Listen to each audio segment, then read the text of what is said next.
Oh, good evening, everybody. We start the meeting. As you probably noticed, Nigel can't be with us tonight, so I'll be taking over as the vice chair, or as the chair, as I'm the vice chair of Scrutiny.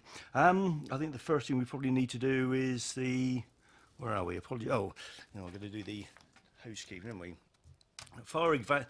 The fire evacuation procedures for the evening meetings. Therefore, there are no fire alarms scheduled for this evening. Therefore, if the fire alarm sounds, please evacuate the building immediately. The fire exits are located at the rear and side of this room. Go down the stairs and meet in the War Memorial Park. And the meeting's being webcast and live on the internet. Yes, that's correct. Yes, the officers confirm that. And mobile phones. Could anyone please switch their phones off or turn to silent, please? Oh, that's that one out of the way. Right. Apologies for absences and substitutions. Well, obviously, Councillor Pearce will be replaced by Councillor Potter, I believe, yes. And Councillor Richards being replaced by Councillor Robinson. Nick Robinson. Yes, get the right one. Yeah, that's those ones done. And as we don't have a vice chair, we have to elect a vice chair, but it's apparently got to be someone from the non-administration groups. I believe Councillor James has been nominated. I'd like to nominate Councillor James. Okay. Okay, everyone agree with that? Apart from me, I'm going to be out. That'll make a change, won't it? If you'd like to come on down, Gavin. All right, where are we? Oh, we haven't done declarations of interest, yeah. Yeah, are there any declarations of interest from anyone? Okay, that's fine. Urgent matters. Obviously, though we're mainly here for the call-in now, we do have some other issues to deal with. There are no urgent matters, but we do have to deal with the minutes of the meeting out on the 23rd of January 2018. Are there any issues on that one? Okay. Nope. Okay, well, I can sign them as a true record then. Okay, if we move on to the call-in part then. Well, for those who have never been involved in the call, and the purpose of this is to look at the decision that's been made by the portfolio cabinet members of this in a report, but obviously Councillor Reid's report has obviously been called in by the 5 signatories, and we're here to look at that tonight. Well, obviously we've got the report in front of us, we've got the officers on our left there for anyone who's watching on the webcast, and obviously the other ones are the councillors at the far end and on the right down there. And to my side, we have also have Victor here, as the executive director. Yeah, so what your role is in this there. So the first part of this basically is for the signatories to explain the reasons for their call, and they have up to 25 minutes, but you're not obliged to use all of those 25 minutes. So if the signatories would like to come forward, or the representative of the signatories, and we can make a start. Thank you.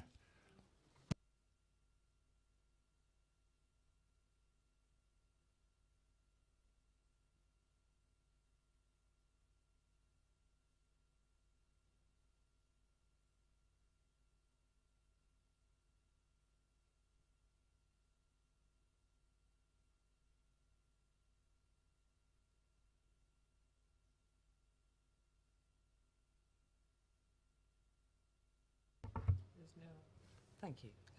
Right, okay. I'm going to really, you have to excuse me if I get myself a bit muddled up. I'll take those off. I've called this in because I don't believe that we should have a charge for Basingstoke Live. It was set up in the beginning as a free event that was inclusive of everybody in Basingstoke. It's something that I think we should be proud of, the fact that we don't charge, and it doesn't matter whether it's the poorest homeless person or the richest resident in the borough. Everyone can come and enjoy the music. There are plenty of studies done in showing how much arts events and cultural events can improve the lives of people and increase attainment in educational pursuits. Those involved in the arts from low-income families are 3 times more likely to progress to further education than those are not. If it gives them a springboard from these low-income families because they've been able to come to something free, then this is going to benefit them in later life. And I think that excluding these families by introducing an entrance fee is not conducive with what we should be doing for our residents. you're talking about in the report about trying to grow Basingstoke Live, but you're making it less inclusive. You're excluding some of the people that possibly really need to come to something like Basingstoke Live. I've had single parent families. One mum turned around and told me, you know, it makes you feel a bit better as a parent because when you're on a low income, she was a single mum, she works, but still not enough. She said you can go to something like Basingstoke Live on a tenner a day, and you can go there, you take a picnic lunch, you buy your children something when later on in the evening, and it's a day out, and you feel better as a parent because you've given something to your children, which maybe you couldn't afford if you've got to pay £10 to get in. I've had so many people come up to me and say that they just won't attend out of principle, or they just can't afford to go. If it's a family of, you know, 2 adults, that's £15. If you've got teenage children, it's a lot of money to expect people to pay when they're looking at sort of £10 is worth 2 days family meals to them. Secondly, a lot of the things that you're proposing haven't been properly researched. You're proposing to extend Basingstoke Live for an extra evening, but there hasn't been any consultation with the residents on this. Well, there haven't been any impact assessments done on how this will affect the trade at the top of town. They get a lot of through trade from Basingstoke Live. If you're anticipating a 50% reduction in entrance numbers, it will take its toll on their business. There haven't been really any exploration of other ways which could be funding the festival without charging. And it really, the decision itself just hasn't been thought through properly. I think it's just been rushed. I think we need to take some time, maybe come back to it in 6 months and see where we go. Undertake the residents' consultations, talk to festival goers and ask them if they'd be prepared to pay, because a lot of them aren't. If you look at the Gazette websites, when they've included articles on it, the vast majority of people on there are saying they won't go, they can't afford to go. Going back to the including bigger acts, you know, it was always about local talent. It was supposed to be a free event to showcase local talent. People that go to Basingstoke Live appreciate the local talent, and if you're going for free, it doesn't matter if one of the bands you don't really enjoy that much, but you haven't spent any money to go there. But you can go, and it encourages the live music scene in Basingstoke, because you can go there, you can check out a whole range of bands, and if you see some you like, you'll go back and maybe look for when they're coming up at local venues. It grows the local music scene in that way, and to charge for it, you're excluding people that, you know, it's just wrong. You can't. It was always a free event. The people that originally envisaged the idea wanted it to be for the entire community, all of Basingstoke that wanted to come, and we're just excluding half the population simply by charging. It's not fair. It will exclude the people that really need Basingstoke Live more than anyone else. A lot of people on higher incomes can afford to pay to go to gigs and experience live music and the creative stage and all the good things that we put into Basingstoke Live. And if you're going to start charging to go in, these people aren't going to be able to go. We are disadvantaging the poorest residents in our borough by introducing an entrance fee for Basingstoke Live. I think it really needs to be looked at again. I think I can't beat that. I think she said everything I would have said. So thank you, Chair. Councillor Freeman, there's the bit.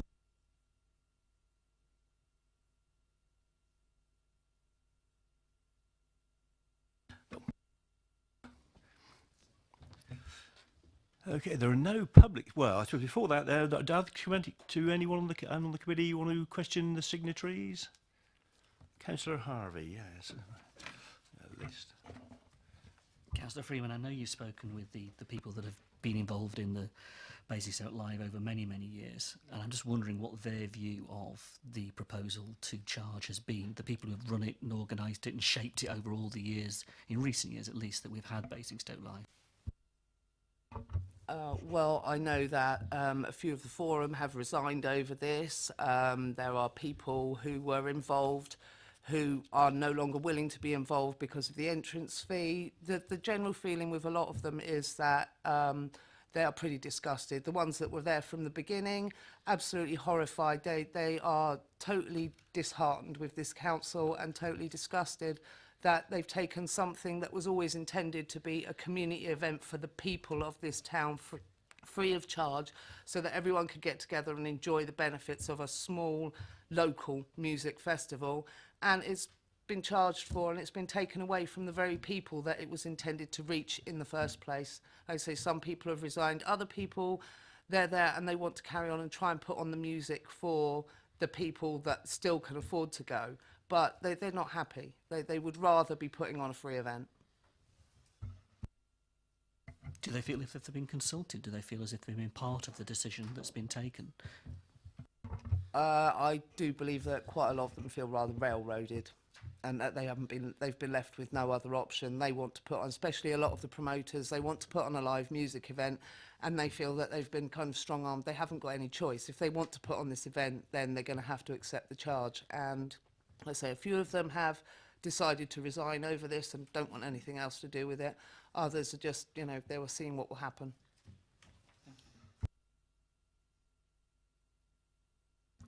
Thank you, Chairman. Councillor Freeman, have there been any surveys undertaken with the people who attend to see whether people would be willing to pay for it or not willing to pay for it? Not this time around, and that's one of my points. No one's actually surveyed anyone to see whether they'd be prepared to pay for it, so why don't we put this decision off, do the survey, and then base our decision on that, because, you know, at the moment we're going into this blind. I do know that a previous survey, I can't remember, probably about 2010, 2011, where I believe it was indicated that people would not be prepared to pay to go to Basingstoke Live. But I think we need a more up-to-date survey, and yeah, put the decision off, do the research, ask the residents, ask the festival goers, and then make the decision. I think it's too rushed. We need more information before we make a decision like that, which could potentially end up in the festival being cancelled because not enough people go and not enough revenues generated, and then we lose another fantastic event, just like we've lost so many others. Balloons over Basingstoke, the carnival, the mayor's fireworks, so many things we've had that were free and then were charged for and then disappeared because we couldn't afford it anymore. I think this decision is rushed and needs a lot more in-depth research before we make a decision to charge that could potentially end the festival because, you know, nobody's going. Councillor Falk. Thank you. The signatories in the calling, you're basing your case on the fact that it's going to be a charge and people won't be able to afford it. But did you read in the report in section 2, 12 and 8, there's quite a lot of people who will qualify for free entry. Admittedly, they've got to prove it, but the people that would seem to be those that can't afford it will be protected. What's your views on that?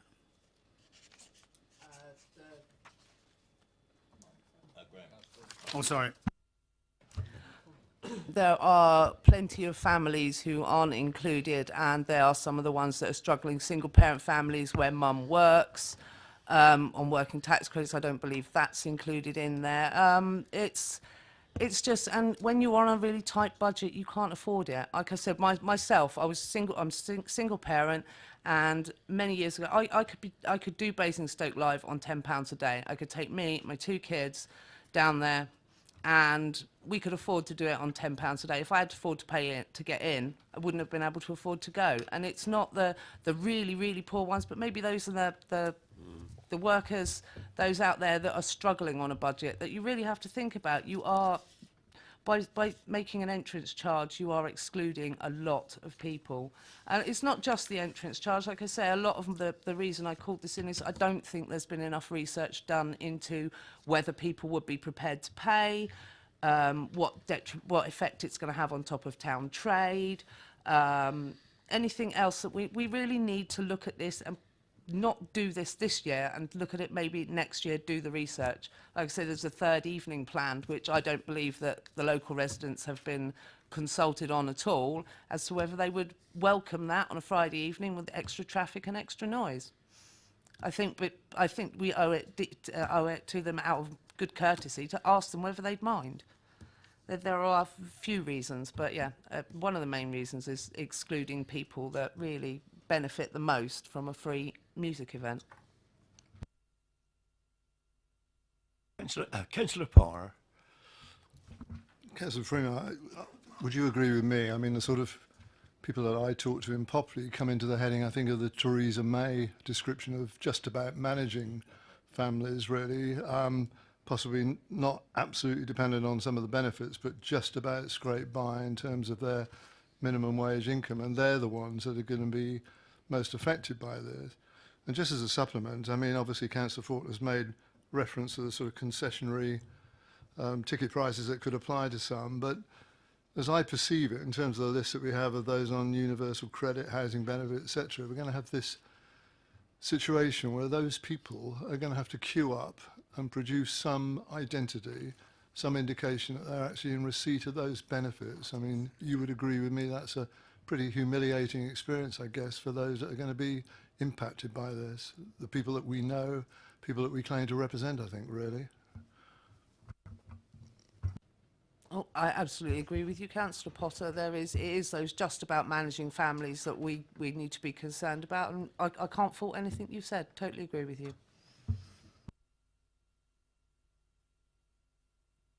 Councillor Phillimore. Yes, Councillor Freeman. I also support the same sort of scenario, but I can't see too many places where they say there's going to be three entrants unless you've got unless you're a carer.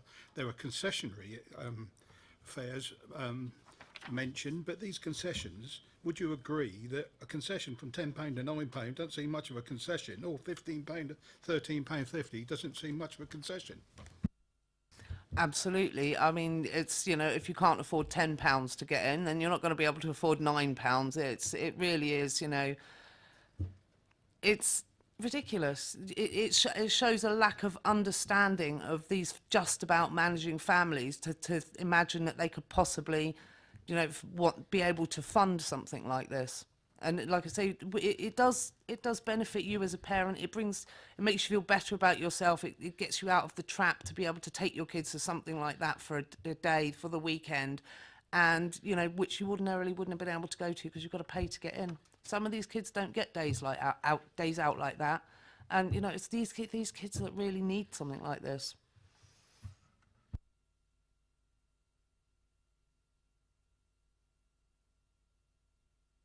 Thank you. Just on the types of people that we're talking about here, so people who can't necessarily afford to go to the festival that you talk about, have we done any analysis on where those people are coming from with regards to across the borough or in the town or whereabouts? Not as far as I'm aware. Again, it's lack of research. This is one of the main reasons we need to take this back, look at it again, ask the questions and think about it for next year maybe, but certainly not for this year. Councillor Miller. If I'd like to follow up on that particular point, one piece of data we do have in the borough is the number of families that are receiving benefit. Have you done any, or asked the question when inside the borough, you know, as a ward councillor we can all do this, and get an idea of the scale of what we're talking about here? I must admit I haven't done that, but I could look into it. I say not that up with processes still, and that is my failing. I do admit, no, I haven't checked.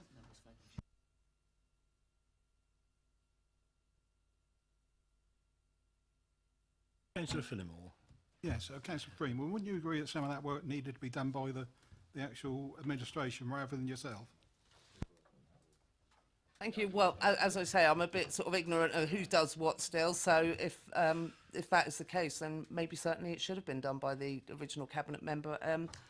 Again, lack of research. We need more. We need to look into this better, and, you know, find out before we make a charge that it could well see an end to the festival.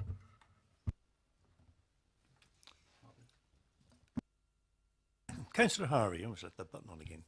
Thank you. Press it twice. If I've got it right, and I appreciate that you've been involved in this in so many ways, Councillor Freeman, that I haven't been, the amount of people that benefit and have benefited over the years and enjoyed Basingstoke Live is significant. I mean, the numbers are huge. And I'm thinking of the fact that we give, if the report is correct, roughly a subsidy of just over £100,000 a year in order to run Basingstoke Live.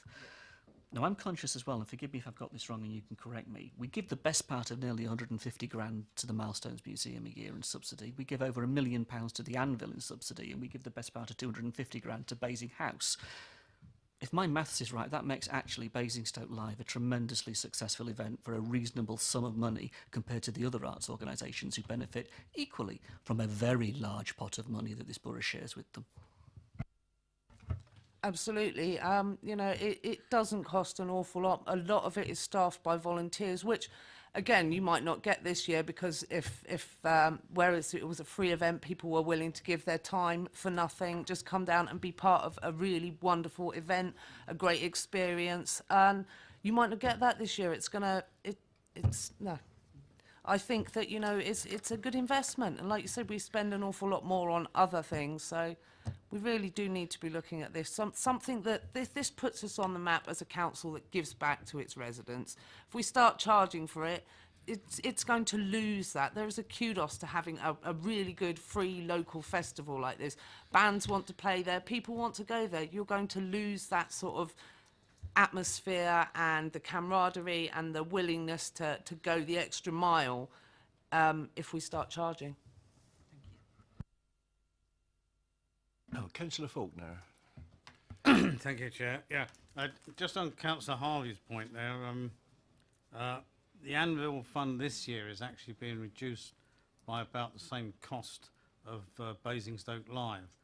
So they're down from over £1 million to about 900. So yeah, correct. Yeah, but much of the calling is based upon a 50% drop in attendance. But Section 2.7, it states that is the worst case scenario. I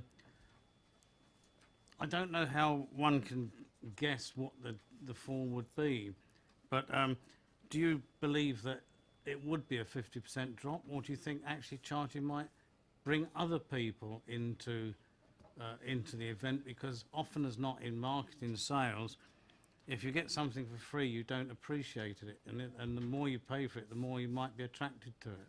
So the 50% is a bit of an unknown.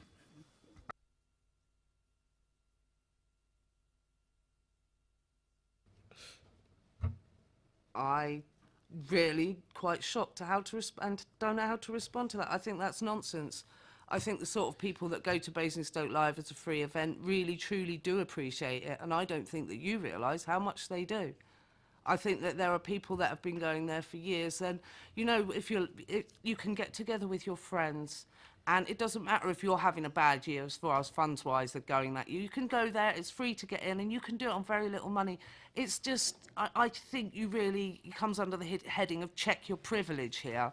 You don't realise how much this means to those low-income families, and to be honest with you, it's a lot of them. And talking about, you know, it's not local people you're talking about bringing in with headline acts and non-local talent. It's people from outside but that's not what Basingstoke Live is about. It's a local event for Basingstoke people, a local community event for free so that everyone can experience a vast range of music. We have schools involved, so many different things. And, you know, I think that the people that go to Live actually do appreciate it. And there has been a lot of fuss made and people saying that, you know, whether they can afford to go, whether they just wouldn't go to an event that was ticketed. You will lose so much of the atmosphere that makes Basingstoke Live what it is if you start charging. I think the people that go do appreciate it.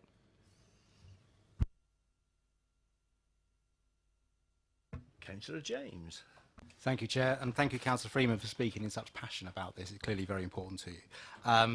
I had by chance a conversation with one of the musicians that attends the event, and they've done it for a few years. And in previous years, because it's a free event, they've generally done it on sort of mates' rates, a couple of quid. This year, because it's a paid-for event, they're getting paid, and they're getting paid properly as a musician and being paid for their talent. So do you accept that there is some positive, and I appreciate you've highlighted a lot of negatives, some positive having to charge for an event that musicians on a low income are actually going to get financially rewarded because they're at what's now seen as sort of a ticketed event, that they're actually seeing their income. I think the guy I spoke to was 200 quid normally. He's going to get £700 this year, and that's like his biggest gig of the year. Local musicians struggling. So there is a positive side. Would you accept that? I accept that there could be a positive side to charging, and I do think it needs to be looked at. That's a lot of the point of this call-in is the fact the decision has been rushed. It's not been looked into properly. It will benefit local musicians, but at the end of the day, a lot of those people were willing to do it for mates' rates because it showcased their talent. And then if they put on a ticketed gig later on in the year and someone's come along and thought, I like that band, they see a poster for them or an advert, they'll go and see. So it grows the local music scene, which was one of the most important things about Basingstoke Live to start with, to showcase the talent for free, so that other paid-for gigs were sort of like something that people would go to. But I do accept that there could be some positives for local musicians. So we need to look at funding for the event and other ways of doing this. We don't need to start charging this year. It's too rushed.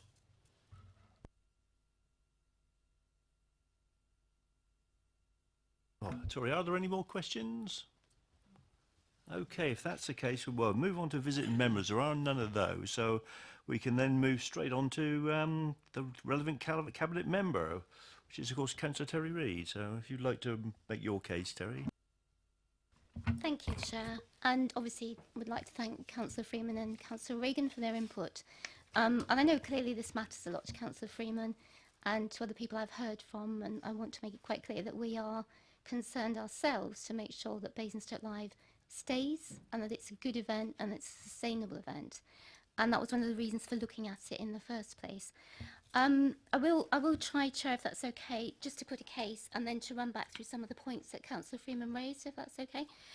As we've said, Basingstoke Live costs £100,000, a bit more than that actually, every year to put on, which is a huge amount for an event that lasts barely 2 days. Now, I know that members have drawn analogies with the funding that goes into, for example, the Anvil Milestones Basing House. I don't think that's comparable because they are open all year. Milestones, for example, attracts over 100,000 visitors a year. The Willis is open all year and it's free and runs a whole series of free children's and family activities all year. So I don't think you're comparing apples and apples there when you're talking about them. This is a one-off event at the end of Basingstoke Festival, and for what it is very, very expensive. It is a huge pot of money. Now, of course, we don't actually have to provide it. We're not statutorily obliged to provide Basingstoke Live. It's an add-on at the end of Basingstoke Festival, and let's remember that Basingstoke Festival is made up of a great number of free events that can be accessed by all residents, families, plenty of family activities during that time as well for free. So the problem we have with Basingstoke Live is that pot of money, that 100k-ish, buys less and less each year, and the event is becoming unsustainable. By the time that we have paid for the infrastructure that's necessary, bearing in mind that particularly security infrastructure goes up every year, and last year, at the advice of the police, we had to introduce, for example, ticketing, and we had to introduce greater security, employ a security firm. We even had to have terrorism barriers in there. Because those costs go up year on year, that pot of money is getting smaller and smaller. Now, I think we all probably understand within the room the constraints on the council budget and how difficult it would be to get through this council, and also publicly, an increase to that budget to get actually even more for a 2-day event. And there are plenty of residents out there, and Councillor Freeman's referred to the Gazette. I've looked at the Gazette website and other comments as well, and there are plenty of people who are saying, why are you even subsidising it at all? So I don't feel in a position to be able to ask members to put more money into this event.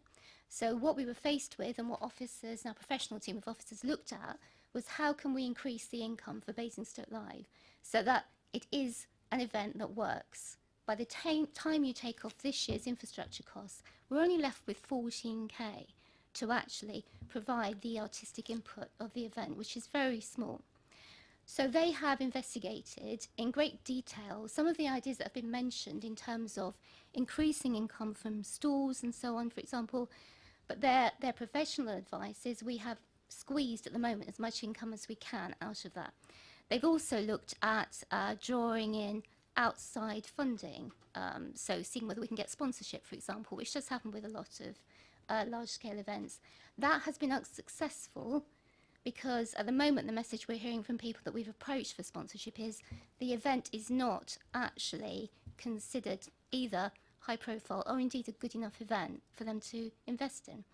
So we are left with that money that we have for the event going down every year and the outcomes from the event going down every year, or looking at ways of bringing in income, and the only option we have is to introduce a charge. Now, I hear what Councillor Freeman said about the charge, but in my opinion, £10 for a whole day's entertainment is actually a relatively small charge, particularly when you compare it with other days out. For example, I know from an earlier conversation I was having today, there's a music festival in Silchester, which is not the same scale as Basingstoke Festival. That's £25 a head. There's a music festival in Frimley, which again, excuse me, is a relatively small scale event, but a popular family-friendly event, that's £25 as well. So £10 with concessions and with a reduced fee for the whole weekend and with greatly reduced fees for younger people is actually, again, in my opinion, and I know Councillor Freeman won't agree with me, not a huge charge to make for a whole day's entertainment.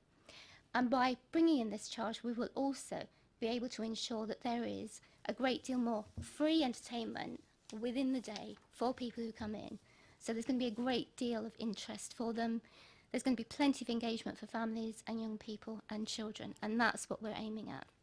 Now, if I can just run through quickly and try and pick up some of the points that Councillor Freeman raised. I absolutely agree. Arts involvement with young people and with low-income families is really important. But as I say, we'll be providing even more of that within Basingstoke Live, and part of our arts strategy is absolutely geared to that, and part of Ross's remit is to make sure that through the festival generally, not just Basingstoke Live, but through Basingstoke Festival and through other things that we put on, we have that engagement. We make sure that there is that engagement to bring in families, young people and low-income people. There was reference made to reduction of 50% of attendance. We're not saying for a moment that's what we're expecting, but as you would anticipate, we have to budget for what would be the worst case scenario if it rained all weekend, for example. So that's in there for that. We're not saying for a moment we're expecting a 50% drop in attendance. The evening event, Chair, when I finish, are you happy for officers to talk about, because there was some conversation about the evening event, so I'll leave that to Ross to pick up because he's got quite a bit to say on that.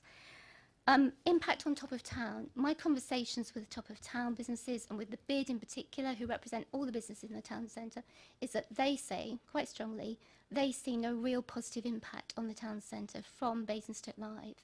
And in fact, over the last few years, they have been pressing for greater security, for example, because they are concerned about ASB, and there have been low-level ASB occurrences.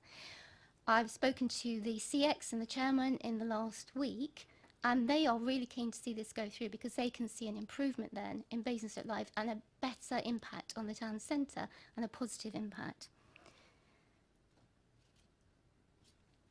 In terms of local talent, well, actually, Councillor James has actually made a point that I was going to make, that there are many bands now who are coming in who are really happy that they will get a proper fee for once and encourage that local talent, give them that platform and actually give them a fair recompense for taking part.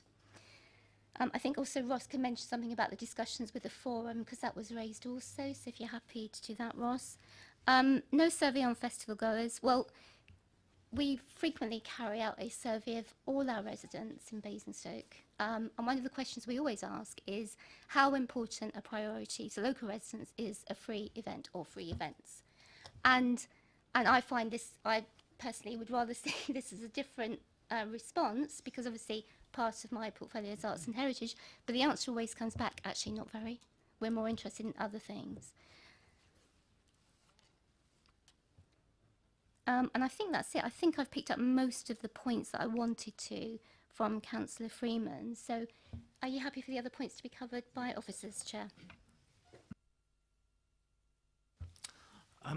So I think just to start with, just to talk about where the Friday night is at the moment.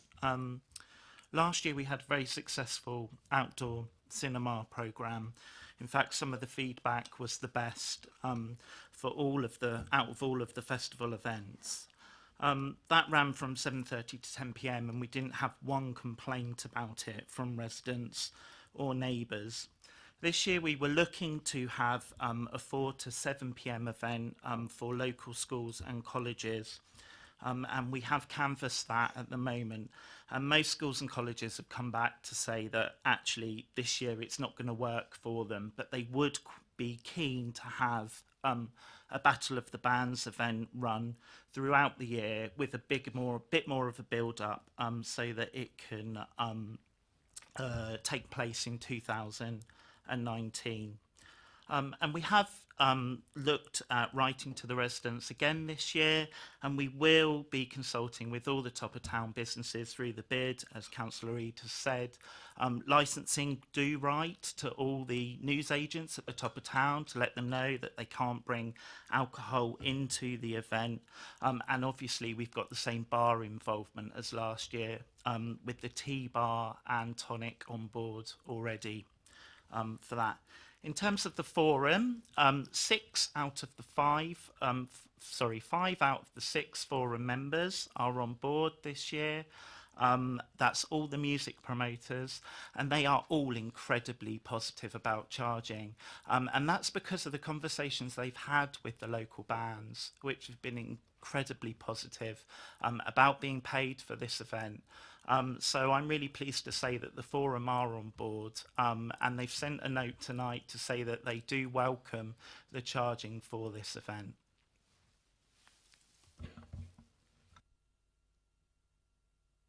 Okay, so any other points you wanted to make, Terry, or any of the officers?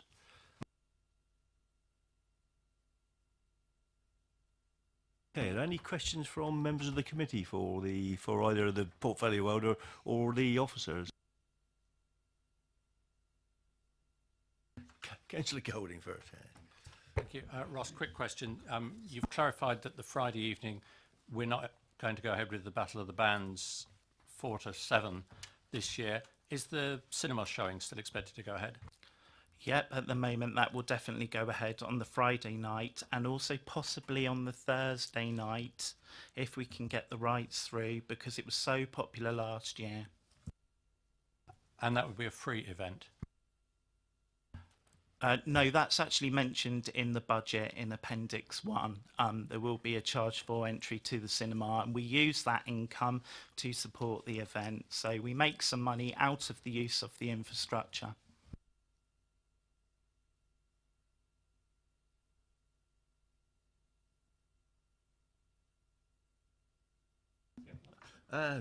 Councillor Potter, yes. Thank you, Chair. I've got, I think, 3 questions, if I may. I'll perhaps deal with them separately, really. But I don't want to misquote Councillor Reid, but in terms of the £10 figure that we've been quoting, I mean, would she accept from me, if nobody else, that £10 can represent a day's housekeeping in terms of food budget for some of the families that I think we all claim to represent in terms of those just about managing and those on benefit? That's the level of expenditure some families are limited to for a whole day's food for 2 adults and 2 children. So £10 is a significant sum of money to people who are managing on very low disposable income. Would you accept that? I'm sure that's the case, Councillor Potter. I think the problem that we have is any charge could be considered too high depending on the personal circumstances. But if it's the only way of keeping the event running and keeping it sustainable, then introducing a very small charge in comparison with other comparable events, in line also in hand with concessions as well, I think is the best thing we can do in terms of keeping the event running and also keeping it as accessible as possible. But I mean, you could take that argument to the extreme whereby you didn't charge for anything because you would be excluding some people. So unfortunately, that's the situation that we're in. So if I might come back to it, well, it isn't quite the situation we're in. We're talking about charging for something that hitherto has been free, isn't it? So clearly that's the new arrangement that's being proposed. So it isn't quite as you put it. Can I just check as well, really, in terms of what we've got within the report regarding the concessionary entry process for people like myself who are over 60. It's pretty obvious I fit that category, so I shouldn't have a problem getting in. But in terms of some of the others who are adults in receipt of benefits, etc., what would you anticipate being the arrangement that would apply to such people when they turn up at the ticketing reception place for the festival? What have they actually got to produce in line with everybody else, some of whom will not be in that category? How do they have to humiliate themselves, really, to take advantage of the concessionary arrangements? What do they actually have to do? Councillor Potter, we have a very professional security team who would act incredibly discreetly on entry to the event. So it wouldn't be a public display. It would be something that's incredibly well handled and professionally handled. And there would need to be some form of evidence from the list as detailed in the report, for example, 2.11.1.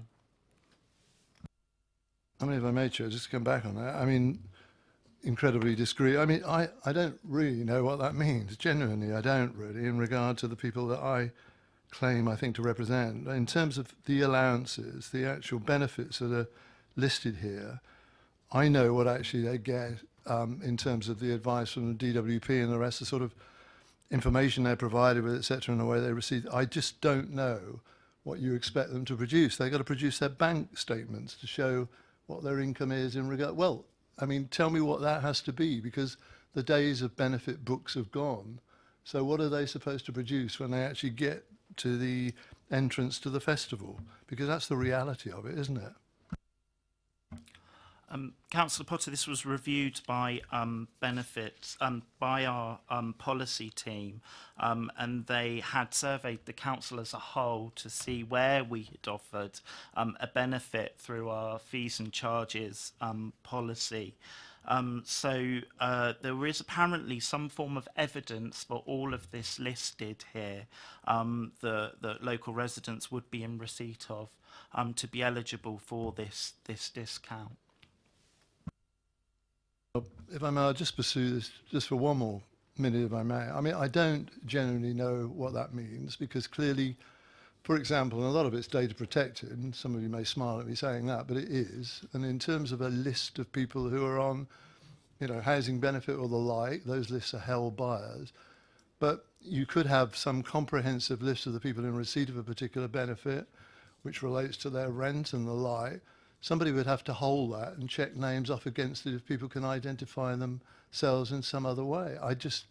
The whole process of concessionary entrance in that way, to be checked at the entrance point, is just unworkable, I think, and by definition humiliating to certain people in that situation, as against those that will clearly want to get in very quickly and have the money to pay for the entrance fee. I just find the whole thing really quite unacceptable as a principle, really. Could I just move on, if I may, to paragraph 2.6, which is on page 19, where it's stated, obviously, Basingstoke Live is not currently an attractive offer to business sponsorship or in a position to attract other funding. I mean, like any event, it's really in the marketing, it's in the supervision, it's in the control in terms of not being seen as family friendly. All of that comes down to the way something is actually presented and controlled as an event, really, whether it's a paid event or a free event, really. I mean, my colleague on the right is going to be at the Cheltenham Festival tomorrow, and I've seen some pretty ungainly behaviour at the Cheltenham Festival on occasions. It costs quite a lot of money to get into that, I understand. So it doesn't necessarily go with the territory of being able to pay to get in somewhere. It's how you actually control it, what the actual atmosphere is within an event that makes it attractive or not. And I don't believe that we've done all we can to attract business sponsorship in Basingstoke. I would have thought, well, I'm not going to name them, but there are many large organisations in Basingstoke that would want to be associated with a family-friendly event of this nature. Can I just be told exactly what we do in that regard regarding our marketing?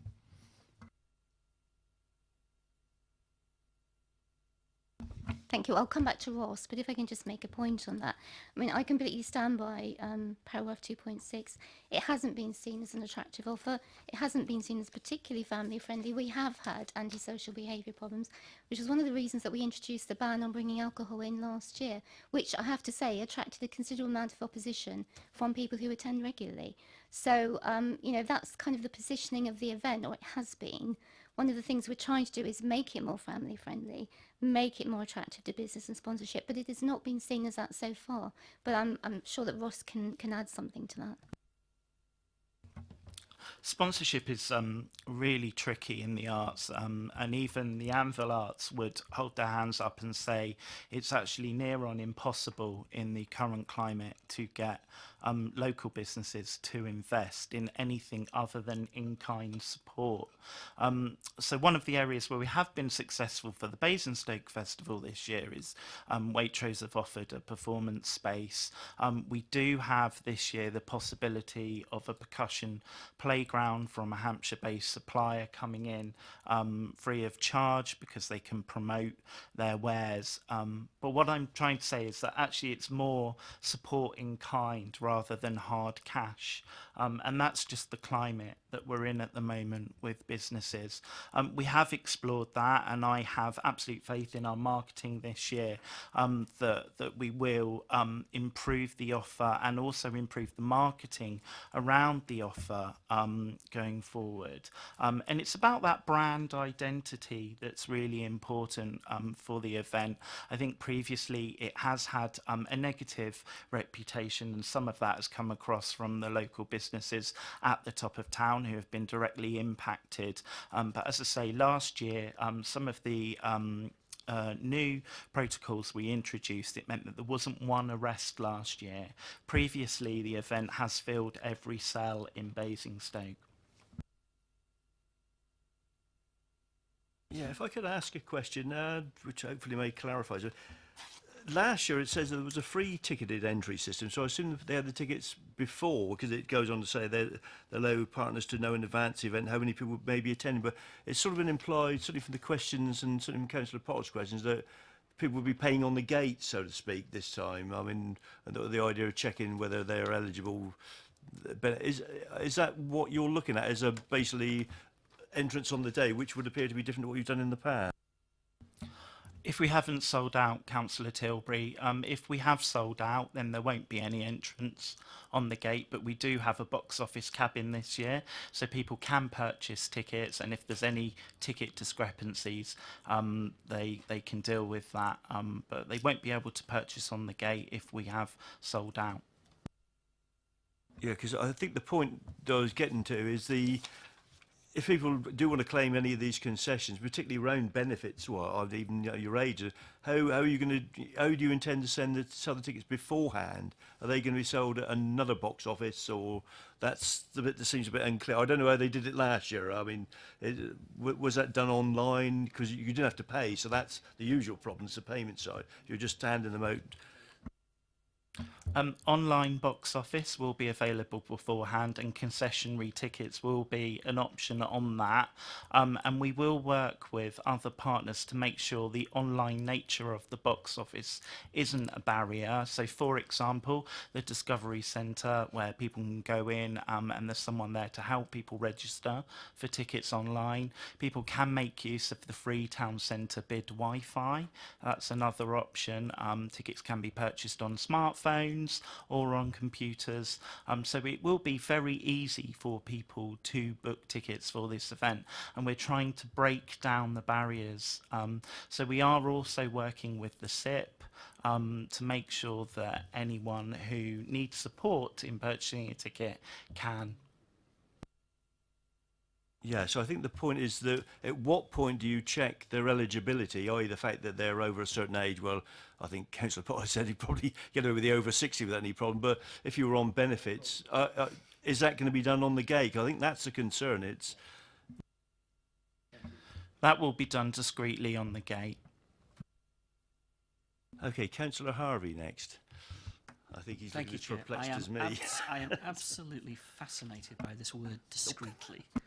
You're going to have staff stood on a gate. Will you have a separate queue for concessionary people, or will you have a joint queue? And if you have a joint queue, how will you manage the data protection issues of somebody stood behind somebody, or the management of the processes such that the person will have to prove to you, and we still haven't had an answer of what they will have to bring with them to prove that they are eligible for a concessionary entrance. I still haven't had a real answer to that as to how this is going to actually work in detail, because we should have that before us if we are going to have any confidence in the soundness of this decision. I have every confidence in our entry processes, and particularly the security team that we work with. You go through one gate and you're asked for your ticket. You go through another gate and you're searched before you have entry to the site. It is never, there would never be an opportunity for someone to look over someone's shoulders. So we can certainly cover the data protection that way. I do not believe there is an issue at all with our entry procedures for this event, and entries around concessions will be managed accordingly.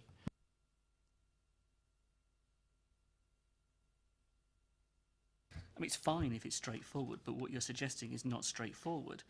You aren't doing a concession in the context of how other organisations and groups and events do it. What you're suggesting is that somebody will have to come to this event with a ticket they have pre-ordered and prove on the gate that they are in receipt of benefits in order to get the concession.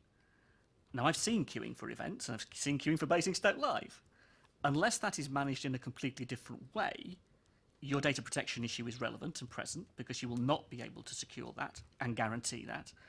The relevant point as well is you're going to have one queue, so you will have mixed amounts of people who will be paying outright in front, as well as people proving that they are on concession. That is humiliating, that someone will be handing over one element of money in front of somebody coming in with some sort of paper or some sort of identification to suggest that they're eligible to go into the event on a special rate. It is humiliating to ask somebody to do that in the way that you're describing. There has to be a better system or a better way to achieve the end you desire, but the way you're describing it at the moment is quite disturbing. Councillor Harvey, in terms of best practice research, I will follow that up, definitely. But I think the other thing to say is that cultural organisations in this town do that when someone orders a concessionary ticket. This is exactly the same process as any other cultural organisation where you may go and buy a ticket. And we will follow that up to make sure we are doing that in terms of best practice. Definitely, I will follow that up nationally with National Events Association. But we want to make this process as easy as possible. It will not be humiliating. I can guarantee it will not be humiliating. Can I thank the officer for their response and their robust response? We'll agree to disagree on that, Ross, but I thank you for the response and coming back to me. However, it is a very important point and I'm not reassured, Chair. Just to add to that, I completely back up what Ross is saying in terms of making sure that it isn't a humiliating experience. Why would we want that to happen? But also, it's passed a full equalities impact assessment, and that's part of the report as well. Councillor Phillimore. Thanks, Chair.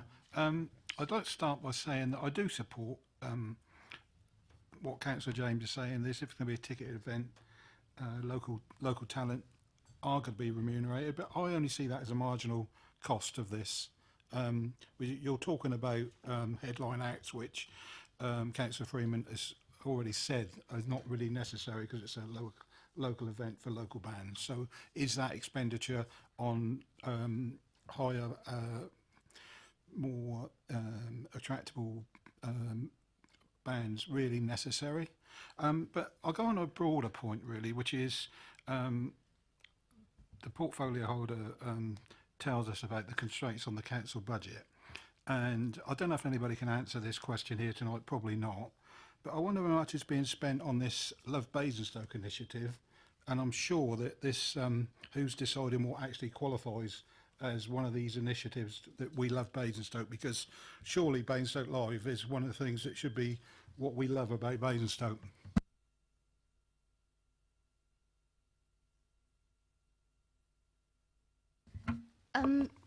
I don't think Councillor Finnemore was suggesting that we don't market Basingstoke generally. I mean, that's part of the hashtag Love Basingstoke is part of the general marketing of the town, and it's important that we do that.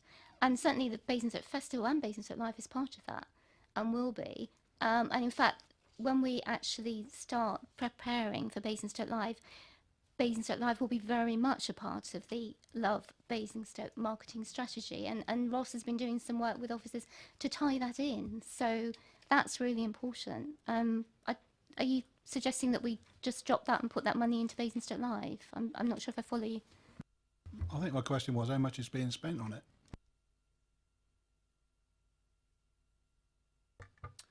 I mean, the Love Basingstoke campaign itself, there's actually very little cost on it because it's kind of down to officer time. The marketing budget overall, if I'm correct, is about £68,000 for the whole place marketing for Basingstoke. So it's about attracting inward investment. We are creating more jobs and more businesses. Councillor Golding. I was really going to just pass the observation that the evidence producing for the concessionary fares is a very important issue, but it's not actually part of the call-in. It doesn't seem to be mentioned in the call-in too, and I wanted to ask you, Chair, whether you were happy that we're spending so much time on it, but I think we've now moved on, so we don't need to, but I would not want to spend the whole evening on something that isn't actually in the call-in.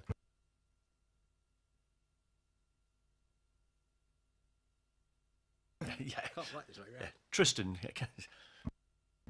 Thank you. It's just a quick question for the officers. Does the cost quoted in the paper, which is around £100,000, does that include officer time? No, it doesn't.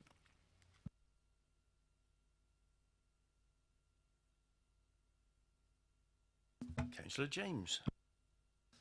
One of the suggested alternative courses of action in the call-in is to delay. And I must admit, when this first came to committee, whenever it was, January, February time, I was concerned about the way it sort of bumped along.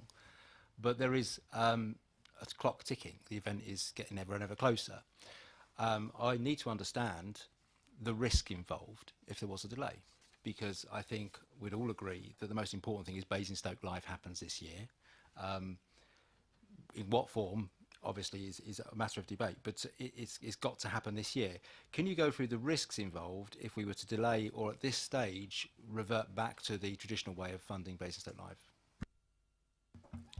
I think the first thing to say is that obviously the budget would still stand, but the problem with that is that we're talking about an artistic budget of £14,000 versus where we're at the moment, which is £69,000. So we would have to revert back to artists not being paid. We wouldn't have as many acts as we do currently. We wouldn't have the sort of offer for families that we do currently. We may have to lose a stage as well, because looking at this, the infrastructure costs have significantly increased year on year, and we do go out to procurement year on year on all of our suppliers. So it's as cheap as we can at the moment get those infrastructure costs. So I think the long and short of it's a significant risk to go back to a free event at this stage, and obviously the scrutiny has delayed things slightly, but the forum are behind this, most importantly, charging for this event, and they have planned for that and are set for that and can see the positives of that. We may lose more of the forum by changing this decision.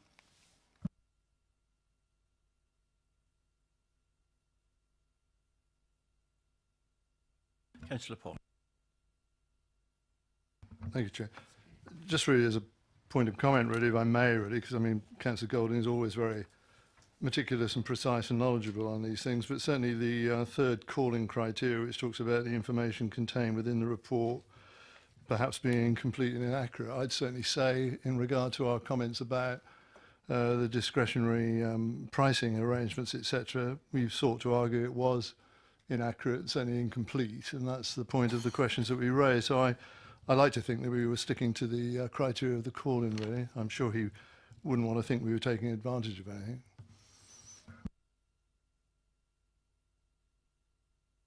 Councillor Phillimore. For clarity and lack of knowledge, Chair, could the officers tell me if the forum are paid officers or are they just volunteers?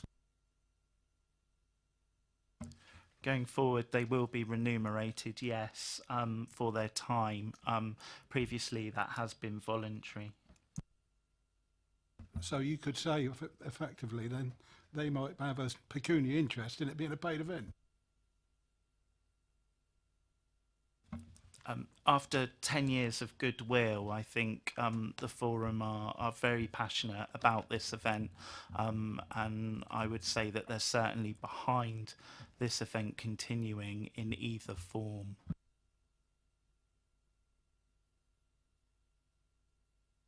Yeah, well, a question I'd like to ask, looking through the costs or the expenditure, I can't see anything in there for the cost of marketing or the cost of actually selling the tickets in there. I mean, there's one for the wristband, where that's a cost, or is that the, what you think is probably the cost? Marketing is an in-house cost, so that's covered in-house. So this budget doesn't reflect in-house costs, staff time particularly. So this event is backed up by the comms and marketing team, and it is a significant amount of their time and resource to market this event year on year, as with all promotion that we do as a council. Just to be clear, the cost of the box office cost, that is entirely covered by the wristband costs, effectively. That's covered in the cabin and storage costs, the 2K, and the event stewards cost is the staffing for that.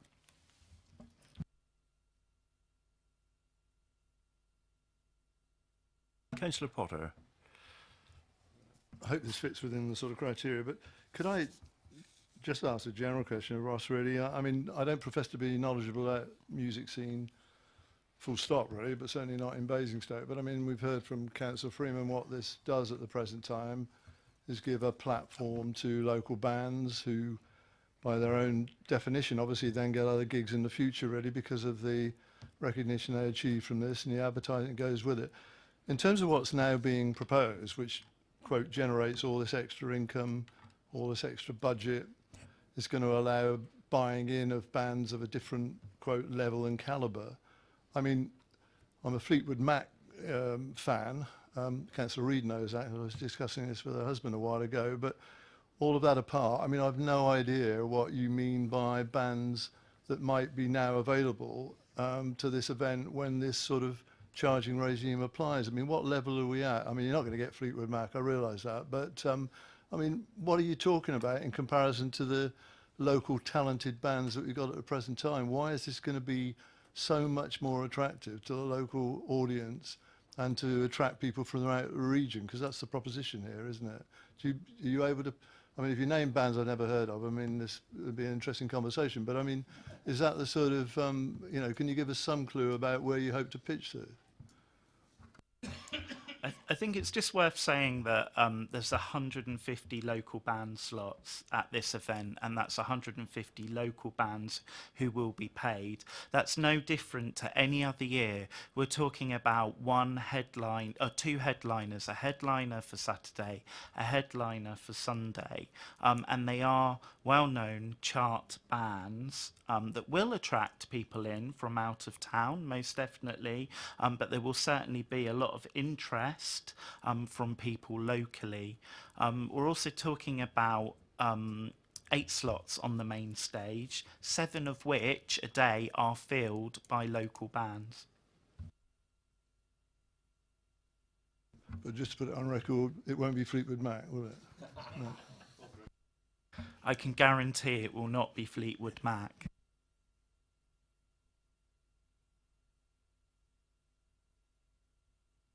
Sorry, there's no opportunity for you to speak at this, but you can when we get back to it, but unfortunately you're not allowed to question cabinet members or anyone at this point. Councillor Golding. Ross, if you could just expand on that last answer with the point that you made at CEP, which was that one of the advantages of having headliners there is they may hear some of the local bands, or their managers may hear some of the local bands, which will provide better opportunities. It's all about profile opportunities and links within the music industry, and we'll be putting this music festival on the map, which will mean that people will pay attention to our local event in the park, and it will mean that people will have an opportunity to raise their profile significantly. Is anyone else? Just to amplify that point you're making, Ross, will the event be literally live on the internet? You know, I'm thinking in webcast terms, because that's probably one of the better ways of getting a high profile, as you say, not only for the band's sake, but for the borough. And excuse me? Well, I don't know how it's arranging. That's how it's being arranged. That's why I've asked the question. We are looking at our digital content at the moment as part of our marketing plan. There's no plans at the moment to webcast the event, but we will look to seize the digital era, definitely, and some of that's about pre-publicity. So we are talking about that at the moment, but I can't guarantee what that will be at the moment.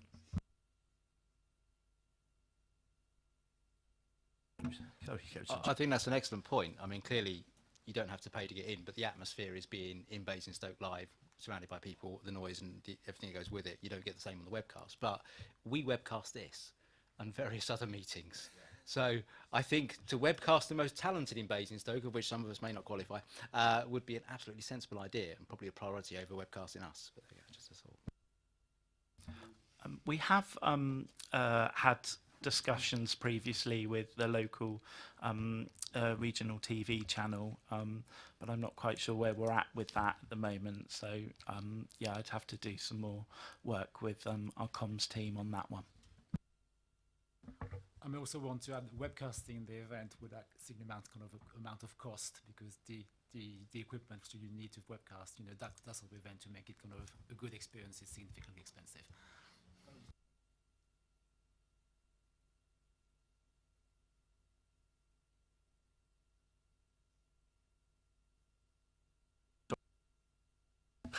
Too many buttons here. The other one I'd add, there was the report refers to the perception of underage drinking in previous years, which seemed to have been dealt with last year by the ticketing and fencing and those sort of issues. So that seems to have been dealt with there. So there doesn't seem to be a problem with.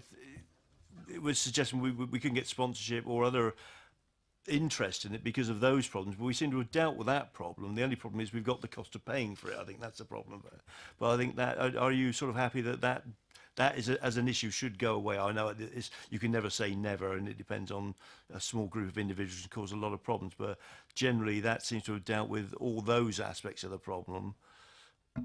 Oh, sorry, wrong. I think corporate sponsorship, I mean, obviously with my kind of economic development hat on and engagement with businesses that I do day in, day out, is very difficult. Large companies tend to kind of plan their sponsorship, you know, 2 or 3 years in advance. It's all based on their CSR policies, which tend to be on projects that benefit local communities around education. I mean, you know, lots of companies invest in kind of school educational projects. Not many actually invest in events. And I think, you know, securing sponsorship from companies takes a huge amount of time, you know, and very often to get £1,000 here, £1,000 there, which I think, you know, if you compare the amount of time we would spend on getting maybe 5,000 worth of sponsorship, the question is kind of whether that time is well spent when you can actually do it on better things. Are there any more questions that have come up in the meantime? If not, I'll sum up. Well, obviously there seems to be a number of issues. Obviously the big concern seems to be the minute you start charging, it's going to impact on a lot of people who would have gone in the past. I mean, there's no denying that. I don't know how we get round that. The other clear issue to me is how you deal with the issue of concessions. Well, I know some is over 60s. That seems a bit of an odd concession to me, because most over 60s I know can more than afford to pay for that. I mean, I'll be in that group far too soon. But it's yeah, and it's only £1 anyway, so it doesn't seem much of a concession. So I think the concession side really needs to be looked at, particularly the documentation. That it seems to be a very worrying issue, and I'm not sure how we deal with that. I mean, for most of it, for those who aren't familiar with these sort of events, I mean, Southern Coast are feeling more lucky enough to have Carfest on our doorstep, but basically you usually get the tickets beforehand, they're sent to you.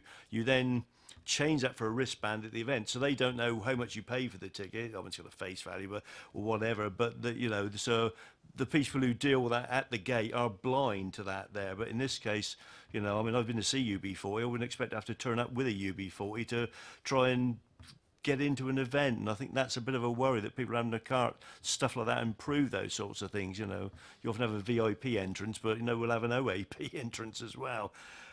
I'm not sure how that's going to work, and it isn't very clear. It is unusual because I mean, normally it's the case you either pay or you can't pay, and I think that's the thing, because of the nature of this event, that will change completely, and it isn't clear to me where we expect to be in 5 years' time, because we're not going to compete with Carfest by any stroke of the imagination. I mean, they're doing that for charity, and people are paying quite a lot of money for the tickets, as those who have to pay well know.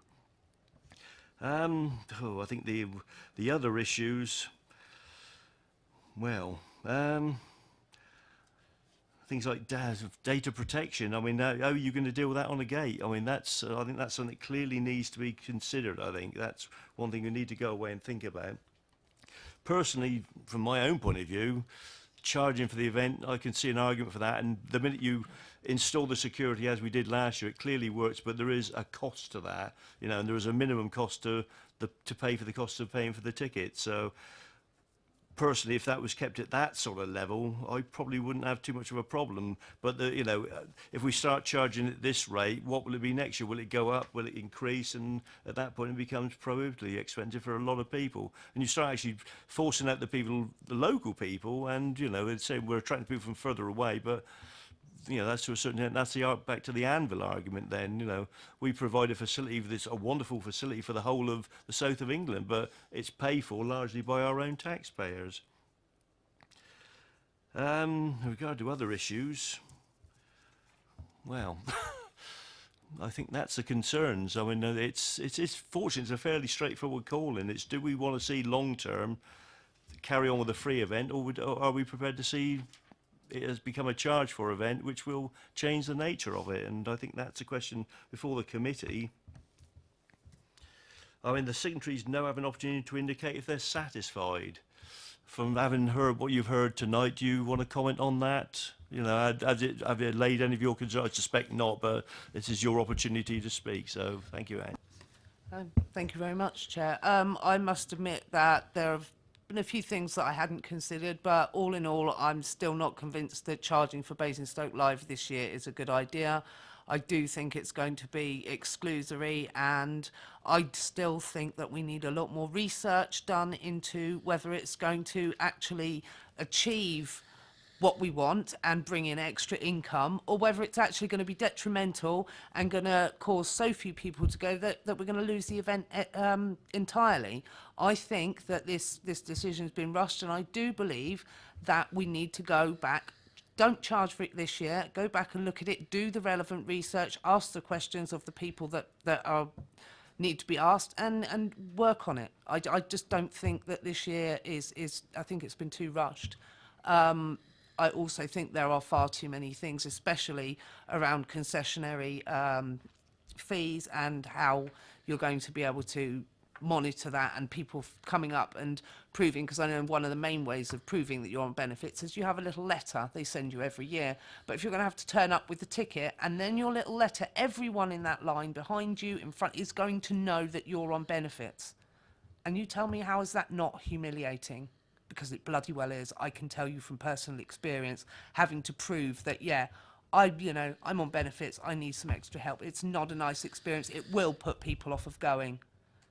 It's demoralising, it's depressing, and when you've got to do that time and again just so that you can get the concessions that you need so you can take your kids out for the day, it's not very good. It will put people off going. My concerns haven't been allayed really at all by anything that's been said here tonight, and I still think that charging for Basingstoke Live is the wrong decision. Thank you, Councillor Freeman. Just look at the procedure there. It seems to be a bit confused. It's got members of the committee will then ask questions, discuss the calling, which I'm not sure we've sort of done now. Well, people have raised various issues there, but did anyone? Because it's a bit unusual. It's not really a debate as you would normally have at committee. Or does there anyone actually want to raise any other issues? I think Councillor James does. Yes, thank you, Chair. I think that the issues raised in the calling were very much the same as we discussed back in January about the timing. And I think if we learned something from it, it's that timing. Because I think there's certainly a lot of negatives we've heard about tonight in terms of charging. There are some positive outflows from it as well. And the balance is very hard for us to work out in a very sort of immediate thing without the data behind it. And I think Councillor Freeman raises a point. We were kind of going through with charging without that necessary data and sort of investigation. I am a pragmatist, and I'm aware that lots of these people are already working out how they're going to get the performance up and running in July this year based on what's been agreed by Cabinet and subsequently called in. And I think realistically, there's not much we can do about it now. The ball's rolling, and I think it's going to have to roll to the end. What I would like to see is that it goes back to this committee or to CEP. September, I think, is probably the earliest it could do if the event's in July, with a feedback of let's look at the numbers, let's look at the crime stats, let's look at the stall holders, how they did, get some top of town traders to give us a feedback on whether or not the event worked better or worse for them. Clearly, we can't just look at numbers, because if it pees down with rain, we know the turnout in Basingstoke Live is rubbish, and if it's sunny, it will. But we can have a view on it, and let's look at what we need to learn from it. It may be we go back to Basingstoke Live being what it was. If it hasn't worked well, it may be we look at the next step to improve it further. But I think it's really important this time, rather than leave it till 6 months before the event, before we get told about it, we need to be discussing it in September and planning ahead. So I'd like that to be put in there. The call-in mentions camping. I'm glad it hasn't come up too much tonight. I have been out to see local residents about the extra night, which obviously isn't going to happen this year. The general view, and I will say thank you to Ross for meeting Stuart on a regular basis to discuss how we use the Memorial Park and try and get the balance right between having lots of great fun events, but also giving the residents use of it some weekends. And I appreciate that. So they weren't too concerned about the Friday night in the end. They would be incredibly worried about a camp, because the one thing about the event at the moment is when we pull the plug, the microphones go off, the people disperse, and it all kind of calms down. Camping inevitably means the party goes on all night and carries going on. But that could be part of the review, because actually, do you know, if we want to grow it and expand it, let's ask the question in September, if we want to introduce camping, what other locations could it be held in? Could it go to Crabtree? Could it go to somewhere else? Again, it's something we should be looking at and investigating. Someone's mentioned camping might be a good idea, but obviously the venue would have to change. So I think there's a lot to look at and consider, but I think this year's event needs to go ahead. We need to hope it's as successful as possible, recognise afterwards we're going to sit down, look again and see how it can improve further, possibly going retro and going back to free. But that's what I wanted to say.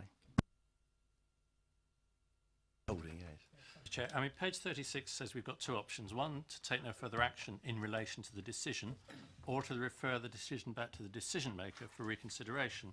If we look at page 15, we can see what the portfolio holder's decision was. The recommendation was the introduction of an entry fee for Basingstoke Live 2018 and associated rebranding of the event be approved.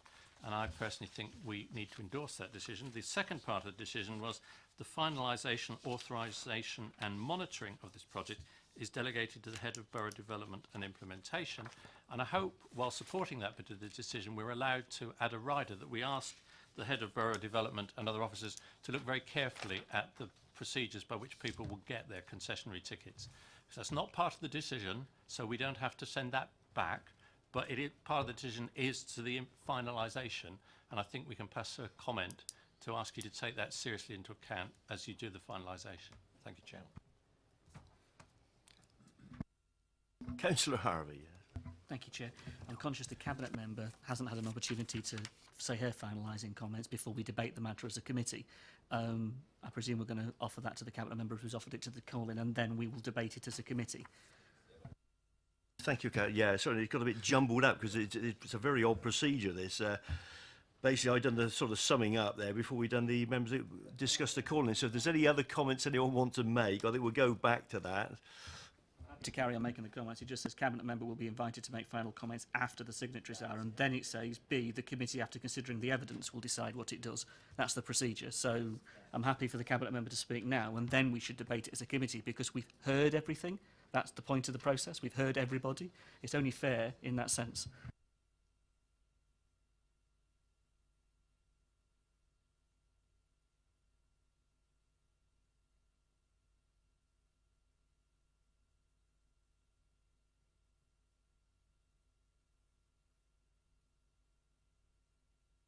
Yes, Councillor Harvey, the question discussion bit, I unfortunately jumped that for some reason. So I got a bit confused with that bit there.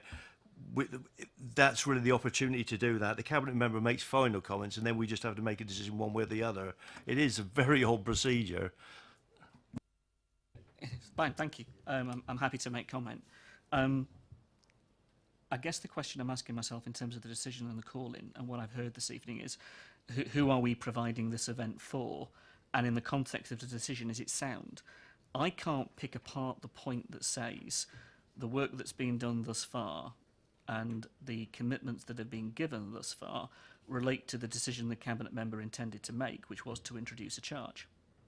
The fact the decision is in the condition it is in, the fact the debate is where we are at with the issues that have been raised, is a disturbing point about how the administration makes such a decision and about how it has been handled thus far. So the lessons learnt from this call-in must be the manner in which we approach this kind of decision-making, such that we are not left at the 11th hour with a threat, which is what it is that the event will be undermined if you change your mind because you take a fundamentally different position to the Cabinet, because the decision is itself unsound. And what we've identified this evening is that there are a number of areas where the decision itself is unsound. We have no risk assessment in front of us. The report and the decision notice before us as a committee to consider has no risk assessment attached to it, yet we are told there are risks in taking this decision. We have no equalities impact assessment before us. We have 5 paragraphs in a report for us to evaluate the equalities impact that this decision will have. That again is an undermining of the process and an undermining of the decision in front of us. If we look at the process of concessionary fares, we have raised a number of questions that the report itself doesn't address and the decision itself doesn't address. They're fundamental operational issues that require an answer to give confidence that the decision being taken is sound, and at this stage it quite clearly isn't. We have the comment made about the manner of marketing, which I get, but it's admitted that even the Anvil can't get the marketing element. So we shouldn't be criticising Basingstoke Live for something that even one of our most successful venues, the Anvil, can't do. Yet we give them £900,000, and I will correct myself, it's £900,000 to the Anvil as compared to £113,000 to Basingstoke Live, and I'm happy to take that correction. I mean, the difference is nonetheless there. I mean, the difference is, of course, the amount of subsidy that we give to Basingstoke Live in that sense. I think the point about the other arts elements is relevant. You know, 250 grand to Basing House and the money we give to Milestones, it's how much do we want to invest in this event that people can access for free. And the point about the free access is something I think we need to take into account in our assessment, and there is no evidence of this. Again, this undermines the decision. There is no evidence of this. When the decision was before this committee previously, it was cited that the best part of £1.5 million was pumped into the local top-of-town economy as a result of Basingstoke Live. That was the evidence our officers came the last time this decision regarding the introduction of a charge was considered. Of course, at that moment, the charge was rejected previously. It was then quoted. It was up there on the slide presentation on behalf of the officers when they came to give the presentation on the qualities of Basingstoke Live, and it was said it was the best part of £1.5 million is invested as a result of Basingstoke Live over the weekend in local businesses. That is an important part of the analysis that hasn't been considered. I've not seen any up-to-date figures. I've not seen anything that suggests that analysis has been done on the impact that not having that disposable income within the local area will have on the local economy that weekend. It's only one weekend, I admit that, but £1.5 million is nothing to be sniffed at.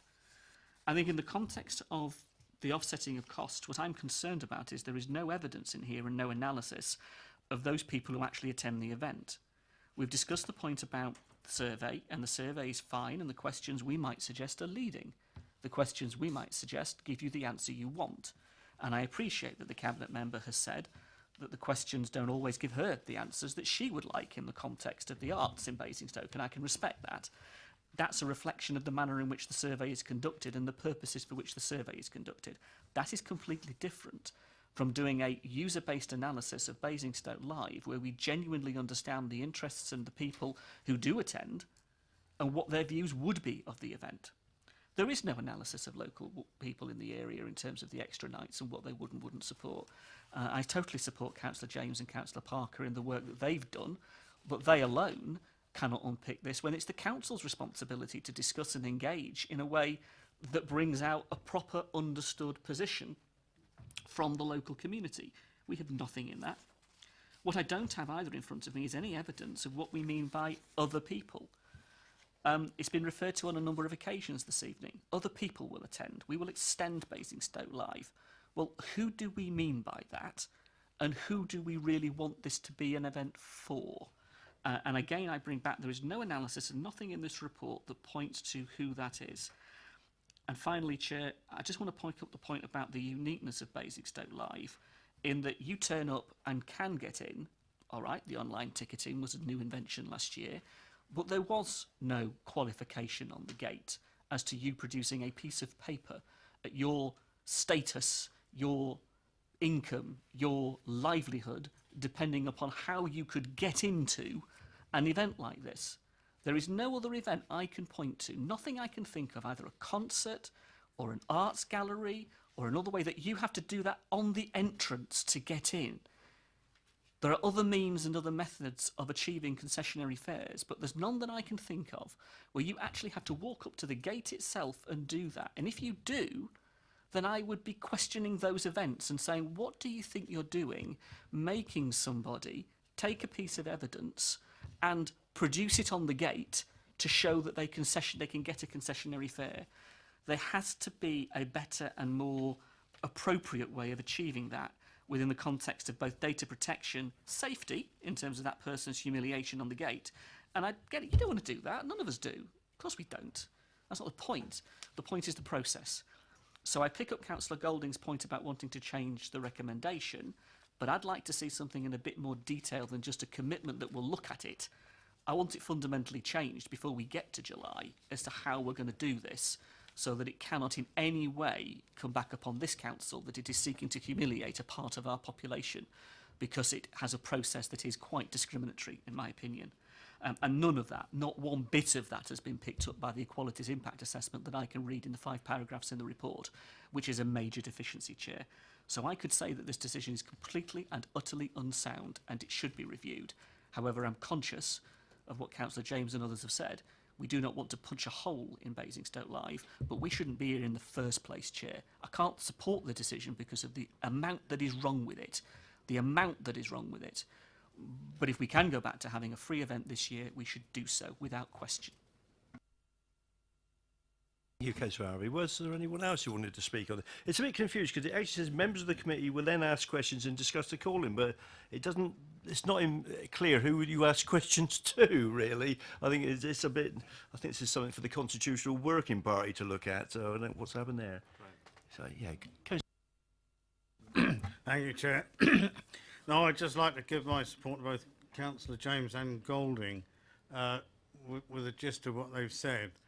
We are where we are, and I think it's better to carry on, ensure that Basingstoke Live works well this year, then review it, rather than try and do all the research up front, which would be risky because research is never fully accurate.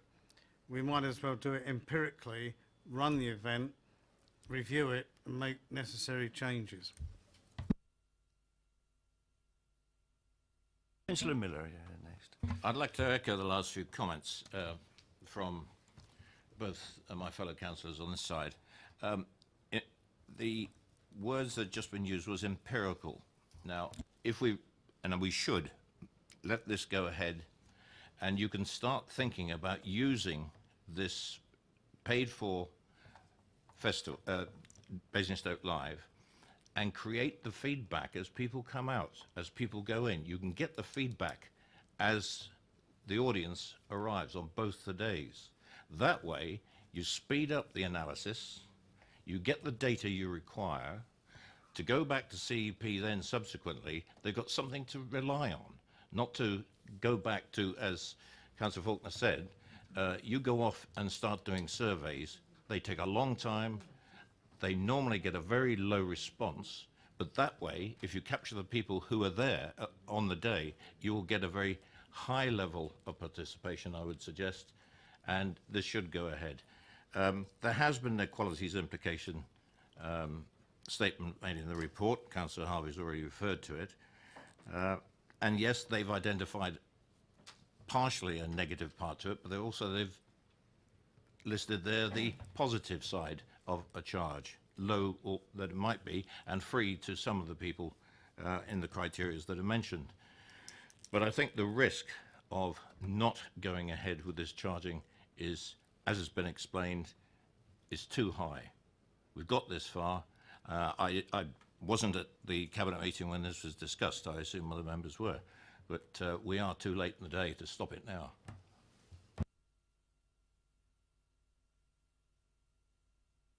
Okay, I'll sum up briefly, go back to where we were then.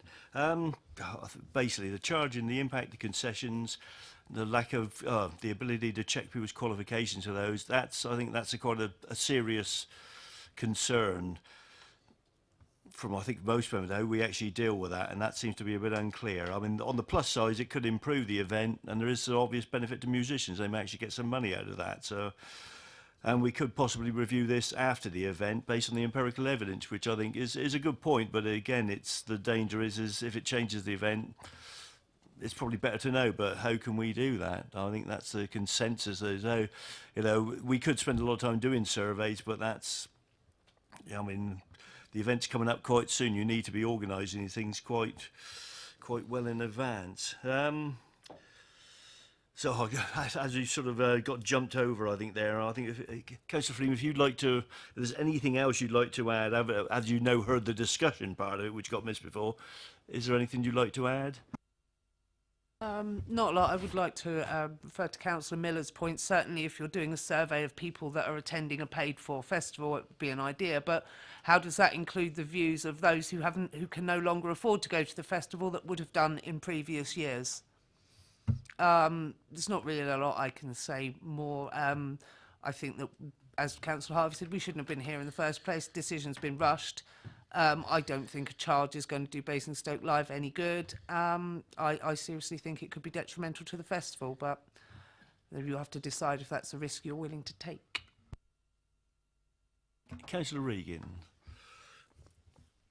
Yeah, I mean, Councillor Freeman's put an excellent case for rejecting the charge. I'd just like to say, there's the idea that you can put a charge in and then withdraw it at a later stage. It's another year. It's never going to happen, is it? Once you've got a charge, it's going to be there, and it will relentlessly increase year on year as pressure grows, because I know they can do it. Like any charge, it will always go up, not always in line with inflation either. Just like they proposed with the bus passes, but that's another issue. Okay, well, as a committee, we'd actually make a decision. We don't actually debate at this point there. It's, Sorry, oh, sorry, yes, I'm forgetting you now, Terry. Yeah, the cabinet member will you would like to make some final comments on anything you've heard, Terry. Thank you, Chair, and I'd like to thank members and the petitioners for all their very useful and helpful comments. Just to hopefully put some reassurance away of members, the full equalities impact assessment is online on the members portal, so it is accessible to everyone. Ross is happy also to send out the risk assessment so that everyone can see it. In terms of how the concessions work, there's been a lot of concern around that. It is fairly common practice in box offices to check against a concession when a ticket is prepaid. So we will only be doing what happens regularly in most other places. But Ross, again, is happy to send out some details to members when he's had a look at some evidence from other places as to how it works and share that with members. Just to go back to the point about £1.5 million generated for local business at the top of town, I wonder whether that, I mean, I wasn't here at the time, so I'm not sure what the report was or when, but I wonder whether that was for the whole festival rather than Basingstoke Live. I can't imagine that Basingstoke Live ever generated £1 million for the top of town. That's certainly not the feedback that we've got from businesses. It was your colleague who was sat in that seat as a cabinet member the last time Basingstoke Live was threatened. I'm fairly certain that would have been the whole festival rather than Basingstoke Live, and it may have been that it was a mistake in the time. And certainly the feedback we have very clearly from the bid and the top of town businesses at the moment isn't doing anything for the town, and we want it to. And if we want Basingstoke Live to continue, we have to do something different. If we just continue where we are, it will die out. It will fizzle out. We will not be able to sustain it. So we have to do something else. We have to make it better and sustainable and generate more funds for it. And so that's the reason for this decision. And in terms of, I completely take Councillor James' point about coming back with a review. May I suggest, though, Chair, that we do that in October, which would give Ross more time to collate the evidence and come back to CEP in October, which will give him time to actually put something together, which is actually relevant and makes sense.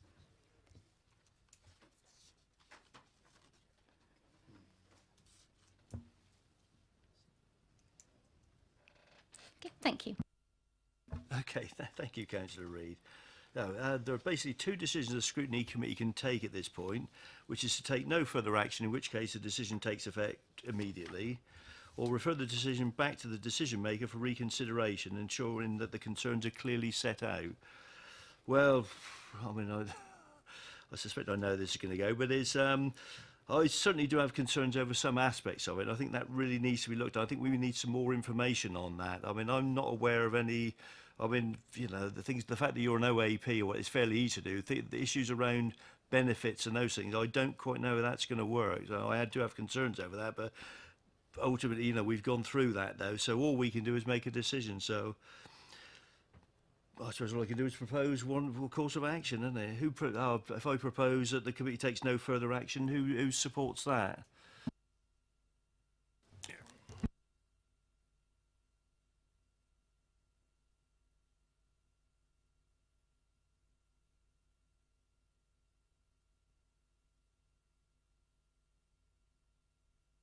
Those against that recommendation? I'll personally put that. Okay, so I think the one to take no further action is a decision, but I think what we can do is refer, as was suggested, it comes back to CEP after the event, which I think we would probably do anyway as a matter of course. I mean, it's just good practice, so. Unless the officer's telling you we can't, I really would be grateful if we could add the proviso that as part of the implementation, which is part of the decision, the officers particularly look at the way the concessions will work. I mean, I think there's a widespread concern on that.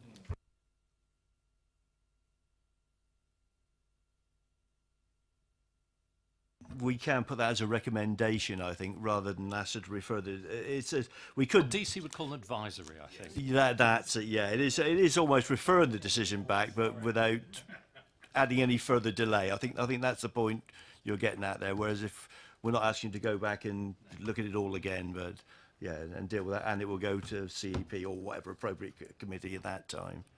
Okay. Councillor Harvey. Thank you, Chair. Could I ask for a couple of other things to be taken away by officers for consideration, please? Could I ask them to think about the decision-making process and the timing of this? Because obviously we find ourselves at the 11th hours here. In terms of decision-making, if we can look at that as an example of where we don't want to be in the future. And can I also ask that we get risk assessments in some reports and we don't get them in others? It is hit and miss as and when you get a risk assessment as attached to a report. And simply having the impact equalities assessment published on the members' portal isn't good enough if you're making a decision. And again, it's hit and miss. Sometimes you get it and sometimes you don't. If officers could take that away and look at that in a general sense from this committee as to how we go about making sure we're covered on that in the future, I would be grateful. Thank you, Councillor Harvey. If you'll excuse me, we're subbed in last minute and I should be at another meeting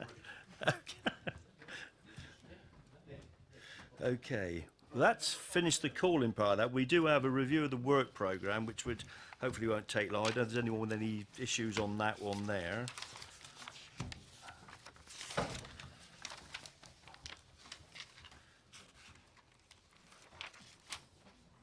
I've not been advised of any concerns or issues on the other parts there. Nope. Nope. Yeah, so we can note that report. And that's that's a lot then. Yeah, so I'll close the meeting. Thank you for your help. Thank you.